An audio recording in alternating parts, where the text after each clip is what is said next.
sanad kasta oo cusub marka la gaaro dalka Kenya waxaa ka dhaca shilalka gawaarida kaas oo sababa dhimasho iyo dhaawacyo badan. Shilalkan ayaa loo aaneynayaa isticmaalka maandooriyaal ay isticmaalaan darawallada gawaarida dabaaldega sanadka cusub.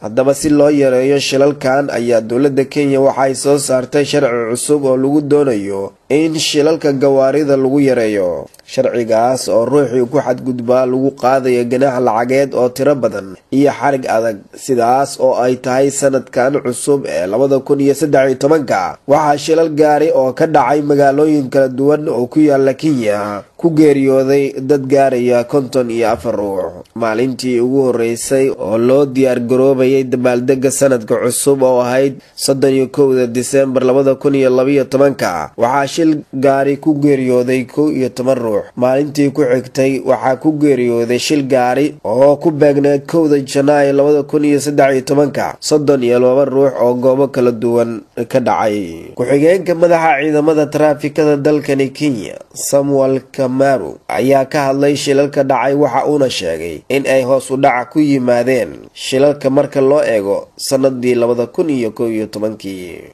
For the year, we lost a total of 3,141 people this year. This the year 2012, and then comparing with the other year, that is 2011. 2011 we had a total of 3,302. So to compare the 2 years, this year we saved a total of 161 people comparing with the other year. So there is a lot of improvement this year. sanadkan waa uu ka yaryahay shilalka gawaarida sanadii hore. sanadan 2012 waxaa shil gaari ku geeriyooday 3141 ruux. sanadii hore ee 2011 waxay ahaayeen 3302 ruux. sanadan hoos ayuu u dhacay shilka waxaana saafgareynay 161 ruux. si kastaba ha ahaatee dowladda Kenya ayaa waxay ku dadaalaysaa sidii ay u yareyn lahayd dhimashada ay shilalka sababaan. Maxamed Ciise, Hon Cable TV, Garissa.